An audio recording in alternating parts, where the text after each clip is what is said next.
Hey everybody, how you doing? Good afternoon. Thanks for joining us again for our February installment of the Flex series. We certainly appreciate you taking the time. We know everybody's busy. We're going to talk a lot about the market today with our guest speaker, but want to start as always. Hope everybody's doing well. It's crazy to think we're already in February when it just seems like we closed out 2021, but the year's moving quickly and there's a lot of stuff going on. But hopefully everybody is healthy, safe, doing what you can to stay that way. Obviously, as we continue through this, all these different variants, just hoping that your loved ones are doing well and taking precautions to stay safe. So, like I said, hey, we're excited about our guest speaker today. I'm always excited when I get to spend some time with him. And certainly today, we're going to talk a lot of things in relationship to the 2022 housing market, right? And the future and what that may look like for us, and certainly no better person that I could think of to come on board and have that conversation than our next guest, right? So I'll introduce, although I think it goes without introduction, this man speaks for himself. Barry Habib, CEO of MBS Highway. We love having him on. We're fortunate enough to have a relationship with Barry going back at least I am going back a long time. And clearly, if you're in this mortgage industry, Barry Habib, and you see him all over. He's, a reference point for this industry and on numerous casts and news shows and outlets, and just a true supporter of our industry. And he's a valuable wealth of resource. He loves what he does. It comes through, and you'll see it today. And he's been supporting this community for a very long time, going all the way back to when he originated loans himself, over $2 billion at some point in his career or during his career. So, hey, with that being said, love to bring Barry on stage and we can get going on our session for you guys. Hey, John, my good friend. It's great to see you always and to be with you and Flagstar. Yeah, hey Barry, appreciate you doing this. Love having you on. Obviously, these are always great sessions, and like I mentioned in the intro there, I don't know too many people that have brought as much as you've brought to the community in helping originators, go out and do their jobs and be successful. And not just in the data, right? Your cast and everything you do with MBS Highway and all the resources that people have at their disposal is tremendous. And it's just been, game changing for a lot of people. But just your true passion and what you bring and the viewpoints that you bring. I love having these sessions with you because I think people walk away with a lot when we're said and done.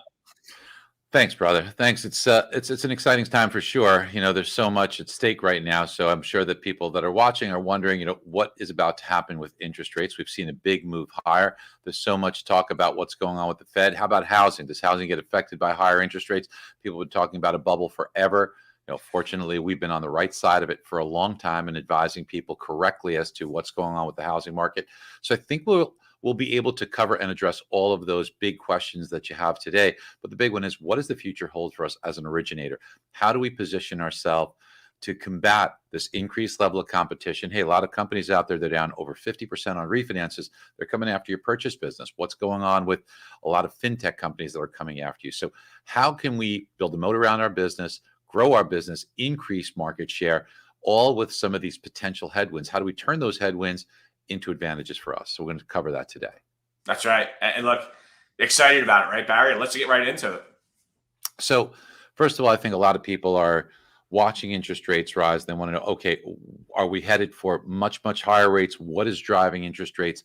Where are we going to go? So the first thing I think we need to understand is, what is the driver of interest rates? And most people don't understand this. It's crazy. If you would ask a mortgage professional who should know the basics of what drives interest rates, they don't know. And the answer really is inflation. Now, there are other factors, of course, but the main focal point is inflation. Inflation is the enemy of bonds because it erodes the payment or the return that you receive for lending that money. So quick example here that I hope brings it home for you.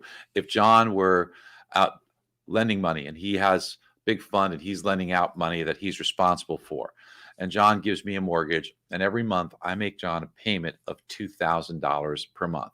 Now, John could take that check that he receives and he could go buy a shopping list of goods and services for that $2,000.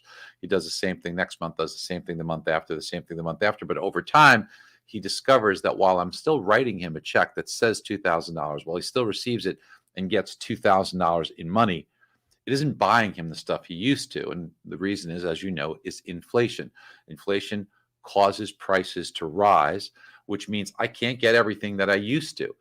So what it's doing is, in John's case, it's eroding the value of his buying power for that fixed payment that he receives over time. Now, John knows there's some inflation out there, so he's signed up for that already. But if he sees inflation is rising or is about to rise, he can't do anything on the loan that he gave me, but he's in the business of lending money. So on future loans that he's going to give out, his only defense is to start at a higher perch to offset the more rapid rate of erosion of his buying power. So his only way to do that is to charge a higher rate. Now, when inflation is very low, you can afford to have lower rates. Just like we've seen for the past few years, rates have gotten really low because inflation has been at very, very low levels.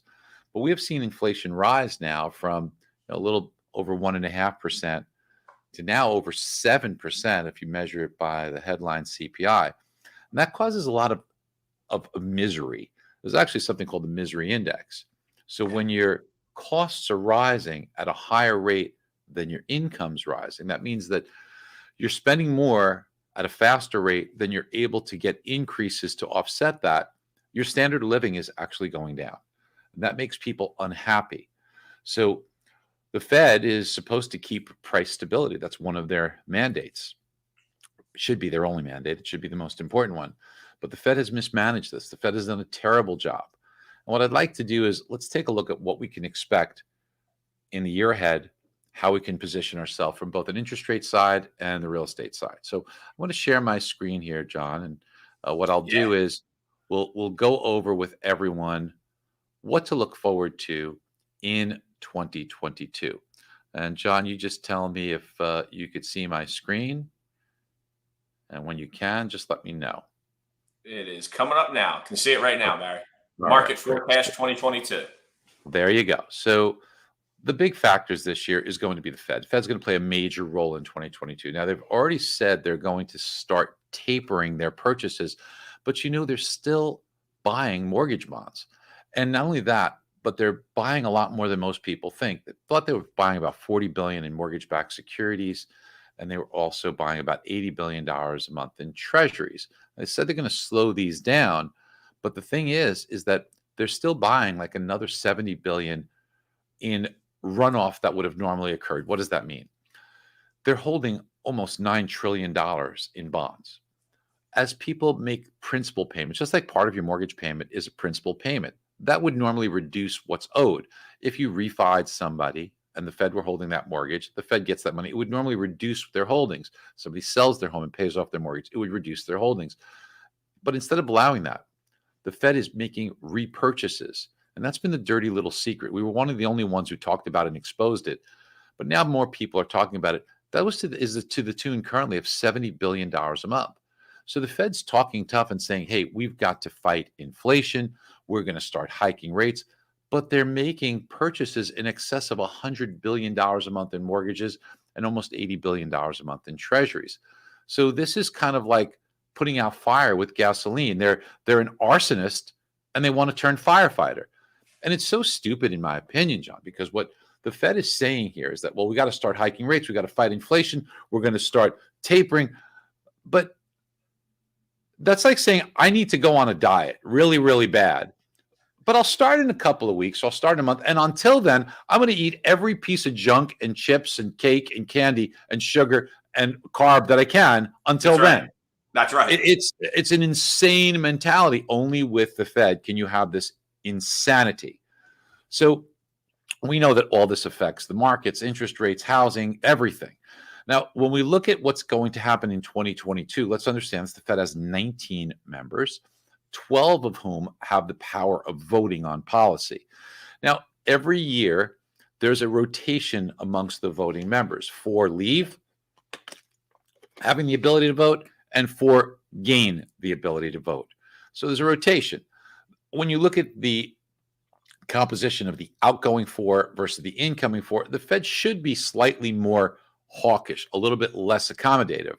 But the administration's now appointed 3 members of the Fed that are highly, highly dovish.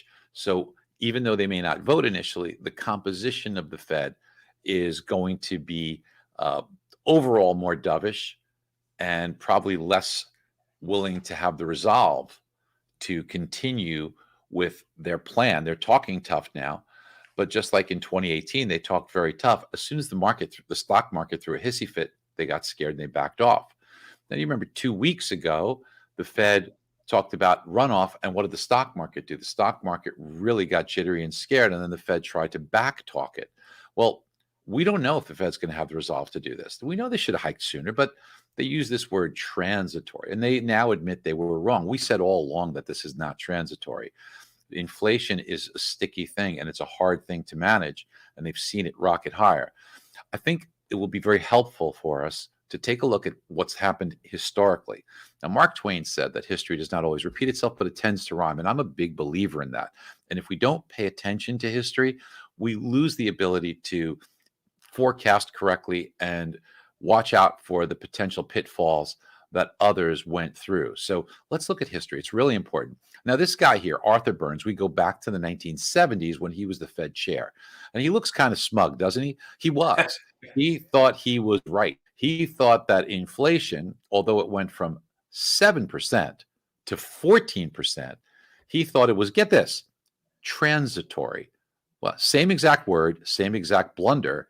You would imagine that Jerome Powell, as intelligent as he is, would have learned that this was the exact same course that Arthur Burns took, to his peril and to the country's peril as well. Because what you have here is you have a man who was married to being right instead of understanding that things changed. And because of his pride, his ignorance, I don't know, pick a word here, but we suffered as a nation as we watched inflation go from 7 to 14%, and people were in misery. Now, he remained steadfast, would not come off what said it was transient. Now, remember, I told you that inflation is the enemy of bonds. As inflation went from 7 to 14%, what do you think happened to mortgage rates? Well, mortgage rates were at 12. No 12 compared to today sounds crazy, right? But 12 started looking pretty good when we went to 18% on mortgages. So we hear stories and nightmares about this. Well, this man was highly responsible for that happening. Now, in comes Paul Volcker in 1980. Now, Paul Volcker potentially has been called the greatest Fed chair we have because he had guts, he had backbone. I spent some time personally with Paul Volcker, amazing man. Now, what he had to do is he had to kill inflation, and that meant a lot of pain. He took the Fed funds rate from 11% at the time. Now, today, the Fed funds rate is 0. He took that from 11% back in 1980 to 20. Now, today, we make a big deal of a 0.25% rate hike. He was hiking like 1%, 2% at a pop. Okay, so you remember that? It was crazy. I did, that's right. Yeah, we're showing our age here a little bit, but what he did though, was he slayed inflation. Now, why did he slay inflation? Why does that slay inflation? Well, because the Fed funds rate, it's different than mortgage rates. The Fed funds rate, that's short-term rates. Now, who uses short-term rates? Any business trying to acquire another business, a business looking to take out a loan to expand. This is a very important thing. Consumers buying cars, credit cards, or personal loans to buy things. This had an impact everywhere.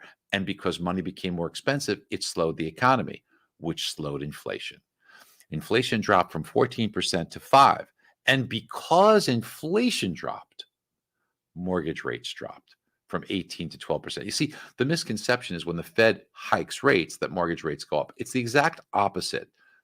Mortgage rates pay attention to inflation. All the other short-term interest rates pay attention to the Fed. And that's the distinction I want us to understand, because your competitors don't get this. Now, this was not without consequences. The S&P declined 30%. That's a stock market representation. 80% of the stock market's in the S&P 500. And that tighter monetary policy, that slowdown, caused us to go into recession. Now, team, here we are right now. The real Fed funds rate, the Fed funds rate's at 0. But what you do is you take the real Fed funds rate and you subtract inflation to get that. And that's where real interest rates are. That's the interest rate you have less inflation. That's the real rate you're getting. So right now it's minus 7%. The previous two lows were around this era here with Paul Volcker and Arthur Burns. and it was minus 5%. So we're lower than the lowest real Fed funds rate ever. And both of those ended in recession. In fact, the Fed has never been able to combat inflation without a recession. So, okay, let's fast forward 20 years now, and let's go into the late 70s, where Alan Greenspan, who was our Fed chair for a very long time, over 18 years, he saw inflation, which was low, 1.75, move up to 3.5%. So it doubled. Now, unlike Arthur Burns, he wanted to take action because one of the things he saw is that mortgage rates started to go up too. They went up from 7 to 8.5%. So Greenspan took action quickly, and he increased the Fed funds rate to slow down inflation. He took it from 4.75, which is where it was at the time, up to 6.5% pretty quickly within a year. So steady hikes by Alan Greenspan. And the result was, to his approval, inflation dropped. It went from 3.5, which is where it was here, all the way down towards 1%. Now, what do you folks think happens when inflation drops to mortgage rates? What happens to mortgage rates when inflation drops? What have we learned? Mortgage rates decline, and this was no exception. They went from 8.5 to 5.5. I mean, think about that. That's a 3% drop in rates. What do you think that sparked? Well, a huge refinance boom that occurred in late 90s, early 2000s. But again, just as Paul Volcker had suffered through and the country suffered through, this was not without consequences. The stock market hates this, and the stock market was cut in half. And then because of the slowdown, the U.S. also entered into recession. So these are tough things to do. Now let's come up to today, another 20 years. So it seems like this happens like every 20 years, right? I was going to say, it almost seems like it's every 2 decades, right? It is, because you know what tends to happen is that's a generation. And That's right. The mistakes one generation makes are sometimes forgotten by the future generation who falls into the same patterns. It's very interesting, but history is very much like that. That's why you watch generations. In 2021, we saw inflation go from 1.75 to roughly 7%. Now it's probably in the 7.5% range. Powell said how many times it was transitory. Higher inflation caused mortgage rates to rise. You've seen that. Mortgage rates were 2.5. Now they've gone up just recently. I think that the numbers that we saw from the MBA were 3.78 from 2.5. That's a big move. So call it 3.75 from 2.5. Now they'd be much higher. Imagine if the Fed weren't buying all of these mortgage-backed securities to the tune of $100 billion a month. Rates would be much higher with this level of inflation. Now, interest rates could still go up as inflation rises. Now, my forecast is that inflation will continue to rise through March. Why? Because I see inflation still being hot in February. We get the report in March, and I think that the bond market has a tough time. But it is my call right here that that will be the peak that you will see in inflation. I think inflation will start to come down, and this is what we've been calling for a while here. March will be the peak, and that we think is going to be the hardest time for mortgage rates, right around March. So could be a little more pain to come, but we think rates will come down. A key level to watch on the 10-year Treasury is 1.97. That is a very important Fibonacci retracement level. If we go above 1.97, the next stop is 2.14. Kind of just in time for Valentine's Day, 2.14. That is a level that I don't think we will breach, but it's going to be a very important one if we get above 1.97. We could stay below 1.97, but we got to hang on now for another month. And then I think things settle down after that. Let's recap here. Under Burns, inflation goes from 7 to 14. And mortgage rates, because inflation goes up, go from 12 to 18, 6%. Paul Volcker comes in, says, I'm going to kill inflation, takes the Fed funds rate from 11 to 20. The response in inflation, well, inflation drops a lot. Because inflation drops, mortgage rates go back to 12 from 18. 12 is very high compared to now, but man, it looked like a bargain next to 18. But the consequences, down in the stock market and a recession. Now, let's see if you recognize a pattern here. Greenspan sees inflation rise, sees mortgage rates as a result of inflation rising go up quite a bit. But then he says, I'm going to respond quickly. I'm not going to be another fool like Arthur Burns. I'm going to take the Fed funds rate to from 4.75 all the way up to 6.5. Because he did that, inflation drops. Because inflation drops, mortgage rates drop. Big refi opportunity. And unlike, like his predecessors, he sees the consequences. Big drop in the stock market and a recession. So here we are today. Jerome Powell's seen inflation rise dramatically. He's seen mortgage rates rise as a result of the inflation going up dramatically. Now he says we're going to take the Fed funds rates, talking tough, from 0 to 1%. Now, if he does that, and I think the Fed will start off by hiking rates, we should see a drop in inflation. Mortgage rates should drop as inflation drops. But what does this do to the stock market? Well, earlier in the year, we called for a 10% drop in the stock market early in the year. Check that off. And earlier in the year, we said mortgage rates should rise as inflation rises. And I know, John, you watch our forecast. We nailed both exactly. But we could see a recession. We have been calling for a recession. So what does this mean for all of you? There's a wild card out there, and the big wild card is the balance sheet runoff. If the Fed allows their balance sheet to run off, this could cause problems. Now, this is the 10-year Treasury. Look in 2015, the Fed hiked interest rates and the 10-year Treasury drops after the Fed hikes rates, proving our point. But because they didn't hike rates for a year, inflation starts perking up. As inflation perks up, rates go up. Until when? Until the Fed hikes again, causing mortgage rates to drop. But then the wild card, they start the balance sheet runoff. They allow mortgage bonds to run off without repurchasing, and then rates rise. You remember this in 2018 was a tough time. Now, this is a big issue for us if the Fed starts their balance sheet runoff. As soon as the Fed slowed their pace, mortgage rates started to drop of the runoff. As soon as the Fed stopped the runoff, mortgage rates drop, and then they start reinvesting. And this movie here is COVID. So we know that the balance sheet is going to be an important one. Watch for any talk about that. Fed rate hikes, welcome those. They'll cause mortgage rates to drop. Stock market's not going to like it. It's overvalued. We forecasted a 10% decline in our forecasts from our forecast. We already got that. So we'll see how this responds here. There's a lot of money out there which should support stocks, but there are going to be certain times where the stock market's going to react in a very volatile way because you're not going to have that Fed support. Mortgage rates, we thought towards the beginning of the year we'd go towards 3 3/4. We already hit that. So could there be a little bit more pain? There could. But we do think they slow later in the year. We think there's going to be a big refinance opportunity, with the wild card being, what about the Fed's balance sheet? If they start to run it off dramatically, then all bets are off. But if they don't do it or do it gradually, you will see mortgage rates be very favorable for a while. And you'll have a big refi opportunity. So what this tells you is that you probably shouldn't be paying a lot of points here. You probably shouldn't be taking upfront MI, and you probably should not be looking for the lowest rate. You should be more concerned with the lowest cost. I gave this advice back in 2018 and 2019 because we saw the similar situation occurring in a recession. And we said that we should have a recession beginning of 2020. And sure enough, we did in January. That was 2 months before more than 2 months before the shutdowns. So we see a similar setup here where you can have a big refi opportunity. Now let's talk about the housing market, because all you hear is housing bubble. And it's nothing new. Our friend here, Diana Olick, she's been wrong for so long. And it's not just her. It's everywhere. Adam Data, the Wall Street Journal. There's all kinds of stuff where people, even a good friend of mine who I really love, David Rosenberg, I respect him, but he's been married to this housing bubble thing for years. I've tried to educate him on it, but these people, they just, they keep banging on the drum of housing bubble. Now, I would say if we didn't like the housing market, we did.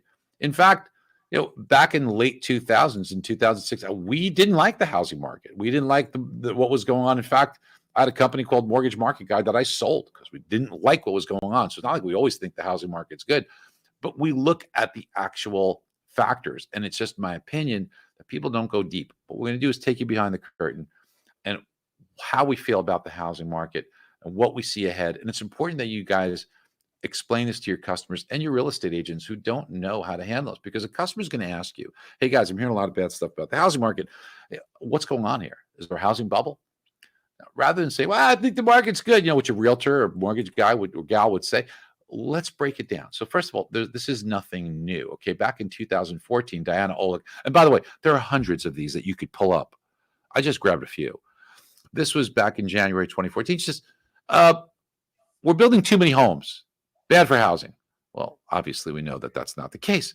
In 2015, she says, there's a housing bubble larger than 2006. Well, in 2015, home values went up 5%. So what did she say then? In 2016, she says, well, I guess we're in a new housing bubble. So she was wrong again. So what did she say? She says, well, in 2017, home ownership doesn't build wealth. Really? Show me the one person who didn't build wealth in buying a home in 2017 to today. And then in 2018, it's better to rent than to buy. Well, show me one person who was better off renting in 2018 than buying.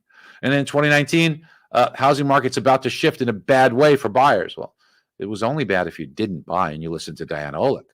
And then in 2019, next year is going to be hard on the housing market. Well, if you think that prices going up by 10% is hard, it's a good thing if you're an owner. It's only a good thing if you didn't buy. Housing boom is cooling at the middle of 2021. And then just a month later, she says, the housing boom is over. You know that since then, in the 6 months following this, home values went up 11%. So if you're thinking about buying a $500,000 home, but didn't because of Diana Olick, or it's not just her, it's so many, you lost $55,000 in 6 months. This is what the media is doing to people. And we have to be able to be that voice that helps people understand what's going on. So let's take a look at it. So look, demographics is destiny. If you don't pay attention to demographics, do so at your own risk. But we follow demographics very carefully. You guys have probably seen me talk about this chart if you've seen me speak, because it is so important to pay attention to it. So this tells you how many people in the United States born every year. And these are your boomers, your Gen Xers, and your millennials. According to Zillow, the median age of a first-time home buyer is 33, which means they were born right here around 1988. But what I want you to see is compared to last year's crop of people in 2021, they were born in 1987. And what you'll see here is that it's higher than last year's. Next year is going to be even higher. And the year after is going to be even higher, which means these people were born 33 years ago. That means when they reach the level of being a median age first-time home buyer, they're going to come out in higher and higher numbers. And the numbers stay up there for quite some time. That's going to put pressure on demand. Now, remember I told you I sold my company in 2006, really. I started the process in 2007. I just didn't like the marketplace because if you look in 2006, what happened? Birth rates dropped 33 years before that. A 33-year-old in 2006 was born right here in 1973, and you could see this huge drop in birth rates. There's a reason for that. That's because there was the legalization of abortion, so naturally birth rates dropped. They stayed low for a while, and then they started to recover. And look at this pattern. Big drop, stay low, start to recover, and then go up. Well, 33 years later, it's the same thing, because now when we look at household formations, these are your 33-year-olds forming households, big drop, stayed low, and then starts to recover and go up into the future. Well, this is a hand in glove to this because this is what happened 33 years before, and the same thing happens into the future. Now, let's put builders putting up homes next to it because we just talked about demand, and we know demand's going up. What about supply? Well, the supply of homes is normally about 100,000 homes get destroyed every year from age and just renovation.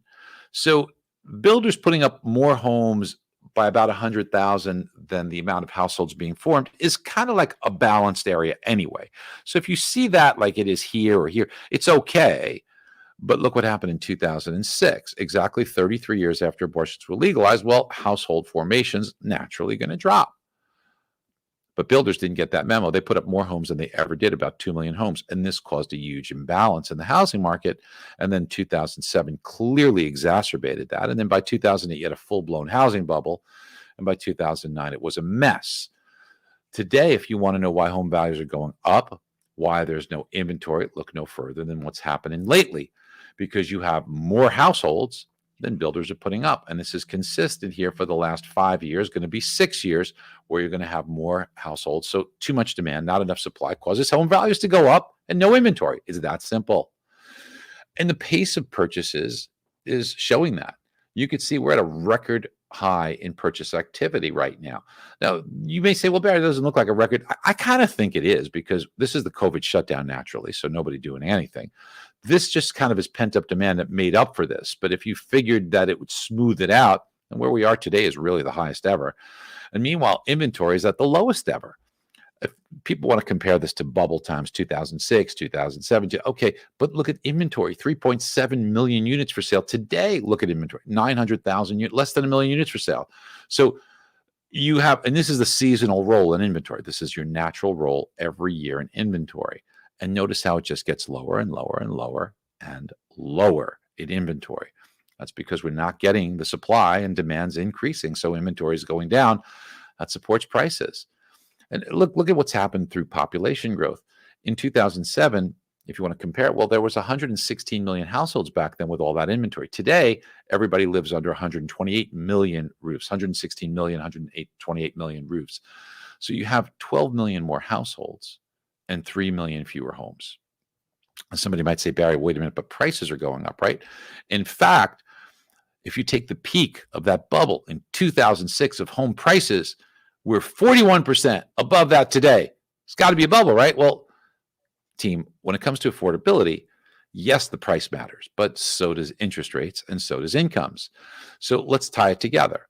It is true that home prices are up 41% since 2006, but back then rates were near 7%. Today, they're near 3.5-ish. So they're about half of that. But also incomes. Back then, people were earning $20 an hour. Today, they're earning $31 an hour. This is from the Bureau of Labor Statistics. So they're earning 55% more. Hold on. Let's tie it together. In 2006, you take out a mortgage of $300,000 at 7%. Your monthly payment is $1,996. Today, let's increase that mortgage amount by 41% to account for the increase in home value appreciation above the peak. But today is near 3.5% rates. Your payment's about $100 a month cheaper than it was then. But that's only one side. How about income? Income's gone up 55%. So if you had two earners earning $3,000 a piece, that household's earning $6,000. Today, they're earning $4,200 or $4,300 a piece. So the household income is $9,300. You tell me what's more affordable, if your front ratio is 33 or if your front ratio is 20. So just because the home value is higher by 41% or the mortgage is 41% higher, today it's far more affordable due to interest rates and income. This is what the media doesn't understand, and this is what your realtor has a hard time interpreting, explaining. You got to be that guiding light for them. So our forecast is, look, things are going to be strong this year. They'll probably go up by about, our forecast officially is 8.5% appreciation. That means on a $500,000 home, it's going to go up $42,000, $43,000. That's a lot. Rents are going to continue to go up. They're going up at 18% a year right now on new rents. Comfortably, they'll be above 5%. That's going to show people the opportunity to purchase a home. And what are you going to do? Live at home? Our forecast, as I said, is about 8.5%. Now, there's a lot of points of friction which will allow you to gain traction. So a big thing that's out there is a lack of inventory. And people are bidding over asking price. Nobody wants to do that, but they get emotional. They don't necessarily know if they should. They ask the real estate agent. The realtor says, yeah, I think it's good. They ask the mortgage professional and they say, well, let's try and qualify you. And remember that you're going to be basing the LTV on the lower of appraised value or purchase price. And the purchase price may be above appraised value in many of these cases. So you might have a tough time with LTV or require MI where you may not have thought you needed it, or a higher level of MI. So that presents problems. But the real question that the customer should be asking is, how do I properly evaluate this? And the way to evaluate it is, you want to find out how long will it take till the value of your home comes up to what you're spending for it today. How long are you going to be upside down?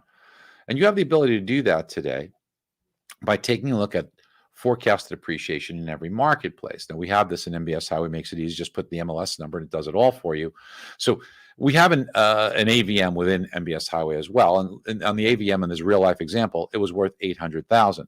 They're asking roughly $800,000, $799,900. But in order to win this home, they've got to bid $40,000 over asking price. So they've got to bid $840,000 on a home that's currently worth $800,000. And in this zip code, they need to understand how long will it take till this $800,000 valued home is worth $840,000. And we can calculate for them, and the number is 6 months. That customer says 6 months, that's not so bad. But the other thing we want to find out is what happens into the future. And because the forecasted appreciation in the zip code is 6% a year, and it's been that way historically for the last 60 years, by the way, they're going to make $286,000 in the next 5 years. And this is very difficult for an average person to calculate. Think about it. Albert Einstein said the eighth wonder of the world is compound interest. And you can do the math and calculate it, but if you were to ask somebody and say, hey, 6% rate of return compounded for 5 years on an $800,000 home, would anybody calculate that to be $286,000 without using a calculator? They probably would come up much shorter than that. It's difficult for people to fathom how compound interest works. So you have to show that to them, and this is the way to do it. Now, a lot of times you have to make those offers against competing bids or against cash buyers. And because you are basing the mortgage and the LTV on the lower of appraised value or purchase price, you sometimes have a difficult time having enough cash. Now, if you don't have that rich uncle who was going to front you some money, you have to figure out creatively how to get more cash. Now, what if I said to you, you have a way to create money out of thin air and it does not have to be paid back? You heard me right. It does not have to be paid back. You can do that. How? By being creative here and utilizing the tools at your disposal. Here's what you could do. Imagine a mortgage of $400,000, the rate's 3.5%, and here's your payment. Well, if you were to increase the interest rate, take a higher rate at 3 7/8, you can get a borrower credit towards closing costs, which frees up money that you don't have to use. You can get $5,000 or $6,000. So that's money you've created out of thin air. Does this money have to be paid back? If you said it does not have to be paid back, you're correct. It does not have to be paid back. You do not owe that money. It is your money created out of thin air that you can have in your customer's hands, magically almost. Now, the payment's higher. It's higher by $85 a month. That could be a negative, but it could also be something where, believe it or not, it could be mitigated into a positive if this strategy, which I use all the time when I was originating, helped you to be able to use an MI break point. What do I mean by that? Well, instead of a 95 LTV, if you went to a 90, you'd save more money in the difference in cheaper MI to offset this differential. So you actually got $6,000, created out of thin air, don't have to pay it back, and save money on your monthly payment. That's what an advisor does. That's what somebody who's in high demand as a mortgage professional does. Now, there's a lot of discouraged buyers out there, and your realtors are having a tough time with people who had their heart broken. Man, I put a bid and I lost the bid. Or by the time I went to put a bid in, the house was gone. It's hard because I'm looking at homes. I'm not seeing things that I like. Maybe I'll wait 6 months. People hear that all the time. You probably have a drawer full of pre-quals for people waiting to buy a home. Well, keep them in the game or get them to bid a little bit more by showing them that if they wait 6 months, it'll probably be more expensive. Here's a real life example. If they wait 6 months, appreciation in that zip code will cause that home to appreciate by $32,000. And how about the amortization that would have begun 6 months sooner? That's almost $40,000. So, hey, I'm going to lose $39,000 by waiting on the sidelines. And then even if rates stay the same because of the higher valued home, my payment's going to go up $138 a month. So do you really want to lose $40,000 and then $138 a month every single month after that? Or do you want to stay in the game, keep looking today? Or maybe it's wise for you to bid $10,000 more and get that home and win it today.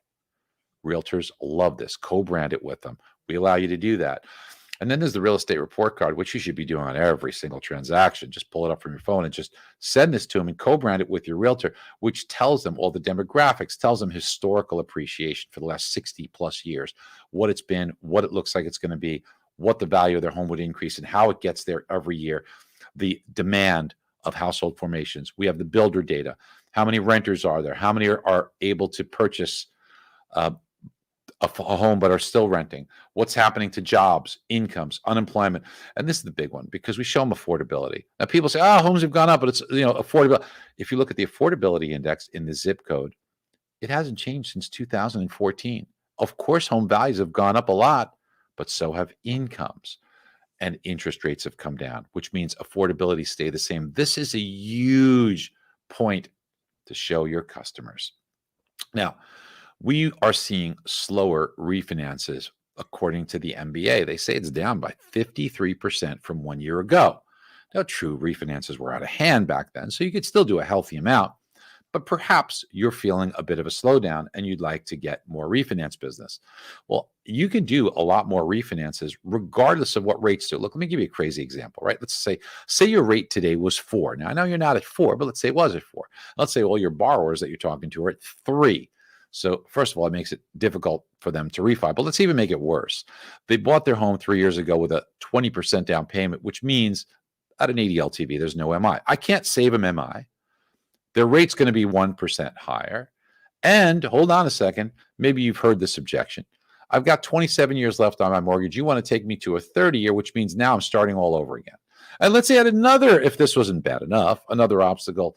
And let's say the closing cost above prepaids and escrows is $4,000. So you're saying, who in their right mind would do this? Well, you'd be surprised that it could be a great thing for you to do to positively change the lives of your customers even in this scenario. I know your competitors aren't going to even call this customer, but you should, because when you do, you ask them a simple question, and that is, do you have any debt? Yes, Barry, I have some debt. Let's go over it. What do you got? Well, I've got 20,000 in credit cards. Okay, that's kind of normal. Well, I've got a couple of store cards for a few thousand. That's kind of normal. And I've got a car loan. It's a Chevy. It's 29,000. Well, that's kind of normal. I've got some alimony. Well, we could build in your debt. We can't do anything about the alimony, but we could build in your debts. You see, to start off with, you're at a 60 LTV today, where before you were at an 80. I know we can easily take it to a 75, maybe higher LTV. So I move the slider to a 75. And this white space here, we calculate for you, you got $91,000 in usable equity. What if we use some of it? You've got about 60,000 in debt. So what if we used about 60,000 of this 91 to pay off these debts here? And if we do, instead of losing money every month, you'd now save $1,800 a month. Wow. So paying these debts off here that are highlighted, I save $1,800 a month. That's exciting. But wait a minute. What if we took it to the next phase and did something really great? Look, your ratios are low. Your rate's low. You're making the payments. Even though your overall payment's $5,000 a month, you're in a position where you're making it comfortably. So what if you made believe we didn't do this? What if you made believe you kept doing things the way you are, and take that $1,800 a month, or $1,776 to be exact, and applied it towards principal? Accelerate the principal on the new mortgage that I'm doing with this found money for you. Instead of having 27 years left, you've got 11 years and 11 months left. Wow. So you're going to save 15 years and 1 month on your mortgage. So you're going to save literally 181 mortgage payments, which, by the way, is the best retirement plan on earth, because I didn't change any spending habits. I'm not putting more money away. I'm not reducing my lifestyle. I'm just doing it smarter because they're listening to you. And by doing so, 11 years and 11 months from now, I then have my retirement for the next 15 years taken care of, because I'm getting an extra $5,000 a month for my lifestyle. It's a big life change. And what do they say? Well, 11 years and 11 months, it sounds a little bit far off. What about in the near future? How about like 5 years? Well, you can adjust this for any period of time you want. In 5 years, you will have an extra $111,000 in equity, because instead of having amortized $48,000, you would have amortized roughly $160,000. So it gives you an extra $111,000. In 10 years, you'd have an extra $250,000. And in 11 years and 11 months, instead of having a balance, which you would have if you left everything alone, of $310,000, your balance would be zero. So that extra $300,000 could be used for your kids' college education or anything you like. And then you start saving $5,000 a month. Now, team, remember, this was somebody I took from 3% and bumped them up to 4%. What if they're sitting with 4.25% today, and you bring them down to 3.5% or 3 5/8 or whatever, or 3 3/8, wherever you are? This would be paid off in like 8.5 years, and you'd have like $450,000 in equity. This is life changing. I've had people telling me that they're doing 10 transactions a month, 20 transactions a month. One person told me 37 transactions in 1 month after learning about this. They sat where you're sitting now, listening to this. They took action. They did 37 loans and made themselves in commission $165,000 in 1 month. But the best part about it was that they positively changed the lives of their customers and got huge thank yous and applause from their customers for literally changing life. In fact, I bet you some of you are thinking about this and saying, wow, maybe I should do that, right? So yeah, it's true. Here's a question you all get. What's your rate? Well, here it is. The best rate on the wrong strategy is a lot more expensive than a competitive rate on the right plan for your financial future. That's a quote that I've used for many, many years with my customers. And when that customer asks me for that, I don't try and skirt it. I just say, hey, well, it's a great question, but it depends on your eligibility. Before I quote your rate, let's make sure you're qualified for it, or let's make sure your qualifications aren't too good for certain programs. Let's talk about products, because each product has a different rate, and the loan amount can affect your interest rate as well as the down payment, because that doesn't just affect your rate, it affects what you're paying every month in other areas like mortgage insurance. And then there's the costs. More costs, lower rate, less costs, higher rate, but that could be a wise choice. The term of your mortgage will always have an impact. And here's the big one that my competitors don't talk about, but it's the most important one, really, and that's duration. How long you have this mortgage. Look, I could show you 5 different plans. And if I gave you 5 different mortgage options and you asked me, Barry, which is best, they could all potentially be the best at different points in time, which is why it shocks me that nobody ever did this. I mean, I used to have to do this manually as an originator, which is why we made it so easy. You could do it in a few clicks in a few seconds on MBS Highway for everybody. And people love this because you could say, okay, well, here's the 5 products. In the first 2.5 years, it's a 30-year fix with 0 with monthly MI. Then after that, for the next couple of years, it's 7-year ARM. After that, it's paying points with upfront MI. The customer says, well, the 7-year makes me a little nervous. So let's just unclick it. And now things all change here. And now for the first 3.5 years, it's monthly MI and 0 points on a 30-year fix. Then it's paying upfront MI. Then it's paying points. Customer says, Barry, points kind of are expensive. Makes me a little nervous. Let's remove the point options. So Mr. and Mrs. Customer, here's what you're asking me. You're saying you want a 30-year fix. You want to go with 0 points. You're just not sure if you should do it monthly MI, which would be better for the first 3.5 years, or upfront MI, which is better after 3.5 years. That's your break point. And the thing of it is do you think that you may be moving within 3.5 years or refinancing based upon economic conditions we could talk about? If you think that's the case, then choose monthly MI. If you don't think you're going to refinance or move, then choose the upfront MI. And you know what the customer says? The customer says, I understand, finally. I could see this visually. I understand you. I want to do business with you. Look, folks, make no bones about it. We all feel the same way.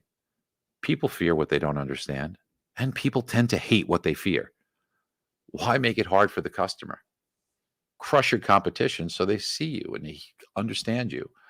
And the other thing you want to do is amplify your message. It's very nice for me to speak to one person at a time, but if I could speak to large groups of people, that's great. I did really well as an originator because I was lucky enough that I wrote a lot of pieces that got picked up by publications. I spent a lot of time for 13 years having my own spot on CNBC, and that helped me. But today you don't need any of that. Social media has made that barrier gone. You can have a following on, you pick a platform, TikTok, Instagram, Facebook, LinkedIn, whatever. But you need a message out there. Now, everybody's been telling you got to create videos. So you say, okay, well, what do? You take the phone, you take the camera, whatever you use, you put it in your face and you say, hi, I'm Barry. Mortgages are great. What do you say? We help you. So we create scripts for you, and we turn your computer or your phone into literally a teleprompter with scrolling text. Looks like you're looking at the camera. You can change the scroll speed, font size, make it easy. It's called Social Studio. Now, we give you dozens and dozens and dozens of scripts. You could even pull local data into the script from your own zip code if you like, and blend it into the script. You can create your own script if you want to do your own message, but you just want to use the teleprompter. And let me just give you an example of one, just because they're not long. They're like 30 seconds long. And because they're so quick and easy, it won't take you long to do it. Even if you make a flub or a mistake, you just do it again. So it takes you 5 minutes maybe to do one. And here's one right here. The real estate market's been very strong, and because inventory levels are low, it may be more challenging to find a home to purchase. That has some people considering renting their next home instead of buying. There are a few factors to be considered before making that big decision. Some of the most respected companies like CoreLogic, Case-Shiller, Black Knight, MBS Highway, and others forecast that real estate values are expected to appreciate into the foreseeable future. This can create significant wealth for your family. Meanwhile, rents are forecasted to continue to rise by more than 5% per year, which can have a significant impact on your cash flow over time. Additionally, your mortgage will amortize, meaning that a portion of each of your monthly payments will go towards reducing your loan balance, which builds equity and wealth for you. This is different than a rental payment, which builds wealth for your landlord. Another big consideration is the level of freedom to do things to your home as an owner, which may be limited as a tenant. I have the ability to provide you with a detailed analysis with forecasts for your specific market upon request. Contact me to see why homeownership might be a great way for you to create wealth. There you go. 30 seconds. Click, post, and you become a web celebrity. Now, folks, you got to change your focus a little bit here, okay? It's been like shooting fish in a barrel, I know, for a while now. But it's a good thing to rise above your competition. It's a good thing to try and make changes, but you have to look further down the road. What do we see? We see interest rates being more volatile than they've been because the Fed's going to have less of an influence in buying mortgage-backed securities. We see the fact that a refinance opportunity may be down the road, and people might not know how to position their customers ahead of that. We see more competition from fintech. We see companies that were predominantly refi shops going after your business. We see automation in both real estate and mortgages, and more alliances that might have mortgage professionals be shut out on some occasions. What do we do? How do we handle all these things? Well, look further down the road and take action today. It really means that you have to be an advisor. It means that it's not going to be great to just quote a rate and write a loan. It will be much more influential on your customers if you can advise them correctly as to what actions to take and win their trust that way. I learned that when I was in driving school I like to drive cars on the track. And one of the lessons that I learned was when my instructor pulled me off to the side of the road and said, Barry, you, like most of my students, you tend to look at the car in front of you. He said, that's not a bad thing naturally, but really, if you want to get much better, you have to learn to look further down the road. And he gave me a great example as he took me out of the car and said, here, let's take your bottle of water. He put it down in front of me. And he says, here's what I want you to do. I want you to stare at that bottle of water. I'm going to ask you all to do the same thing. Just stare at that bottle of water. And then what you want to do is, as you're watching that bottle of water, notice that there's a sign down the road, but as you're staring and focused on the bottle of water, you really can't read the sign, right? But if you stare at the sign and look at the sign and read it, I can read it clearly and still see there's a bottle of water there. For me, that was the aha moment. He said, Barry, you see, what you have to do is you have to look much further down the road. You'll still see what's in front of you.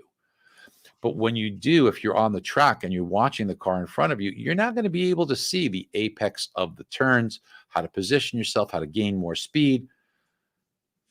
But more importantly, when you're back home, when you're driving with your family potentially, and when you want to be as safe as possible, if you're looking at the car in front of you, God forbid, if there's something that's happening down the road that's not good, you'd be much better off looking further and being able to position and protect yourself better.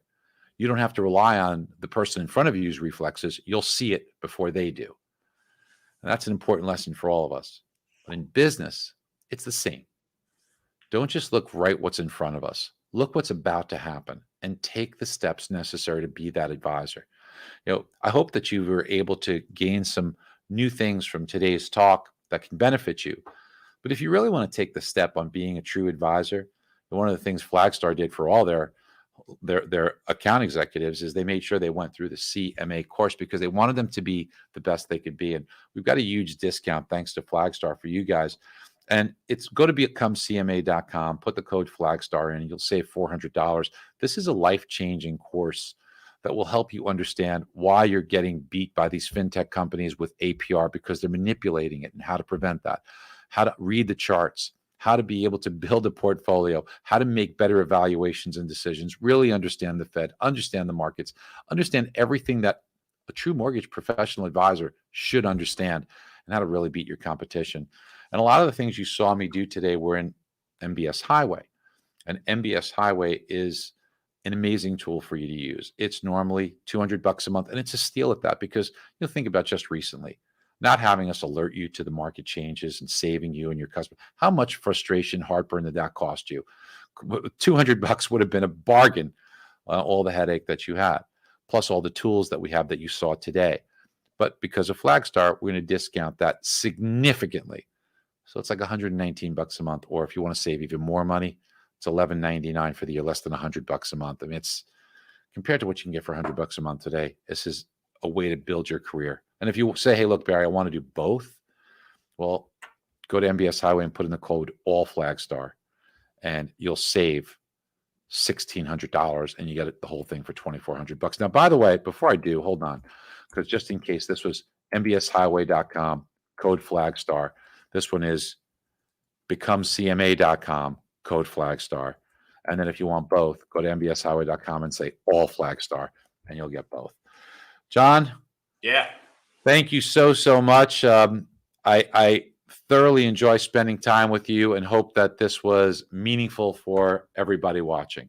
Yeah, Barry. Hey, can't thank you enough. Like I said at the beginning, right? Just what you've done for originators in this space over a very long, proven track record in time goes without saying. But look, I think you touched on so many points, and I know the group will walk away with so many highlights of this. I would tell you a couple things, gang. Right? One, if you're not subscribed to MBS Highway, I don't know what you're thinking. And now Barry's made it even more attractive for you to do that. Two, I know so many people that are subscribers to MBS Highway, but then don't use the tools that Barry was using in his presentation today. And just think about yourself. Like whenever I see Barry, I always think if I were sitting down as a homeowner looking to refinance or purchase a home, and the advisor on the other end was using that type of data to walk me through what, let's face it, most homeowners, it's going to be their most important financial decision in their lives, and they don't really understand it to the level of what they should. So I'm always surprised by people that don't use the tools, even though they're a subscriber. I challenge you all in 2022 to think outside the box, because look, the one thing Barry talks about throughout this, and I've seen, and I've been fortunate enough to do this with Barry numerous times over my career, this is an environment that a lot of originators have never seen before. They've got into this business, rates have been historically low, refis falling off the trees, and now all of a sudden you're in a different environment. And Barry has been consistent throughout the time I've known him about being an advisor, educating yourself, investing in your business to do what's right by the borrower ultimately makes you the professional that will succeed. And even as example of taking somebody from a 3% rate to a 4% rate, most people think in their mind, why could I even potentially talk to one of my past borrowers telling them I'm going to raise their rate? Well, simple questions about, do you have debt? And then start that conversation from there, and then look at his tools. All of a sudden, it makes perfect sense to do that. So Yeah, Barry, it's been like you said, John. It's been easy, a lot easier, let's say that way. And a lot of people love the fact that we were helping with the alerts and when to lock and how to guard them against.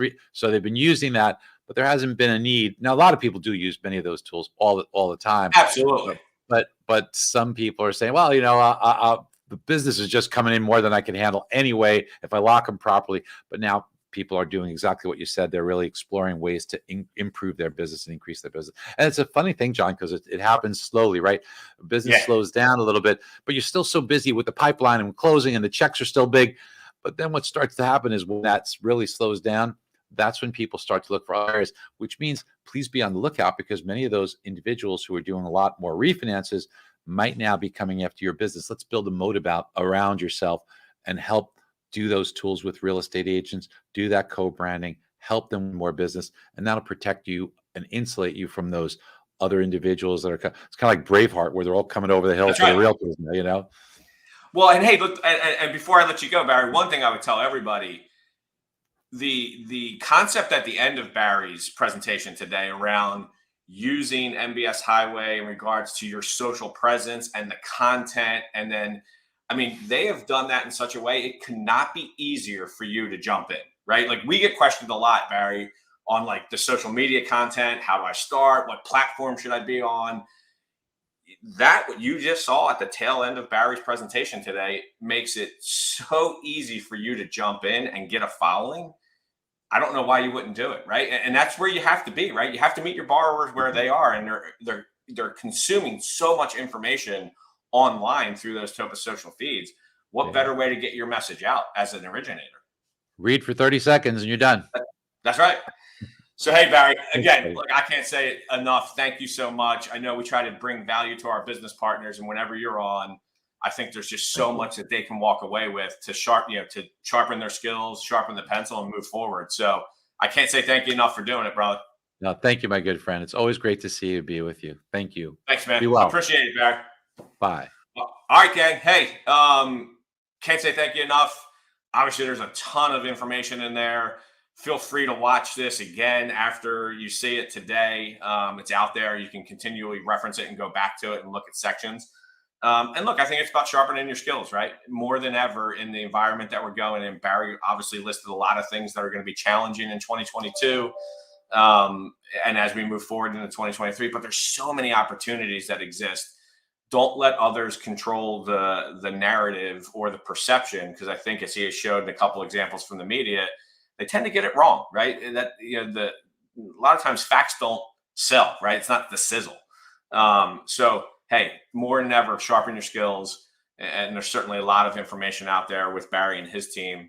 And obviously take advantage of the partnership with Flagstar by getting a discount on some of those things if you're up for it.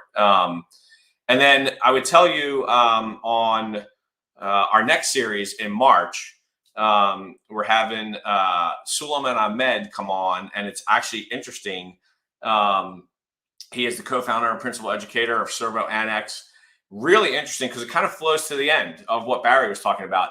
His whole section or his whole series is going to be about digital intelligence. So not only, going deeper into the how can I be effective in my social presence, and he's run me through it already, and it was kind of eye-opening. So I encourage you to tune in. You'll get the invite like always, and I'm really excited about Suleiman coming on in March. So hey, with that being said, I know we took a little longer today, but Barry, when he gets on the roll, I let him go.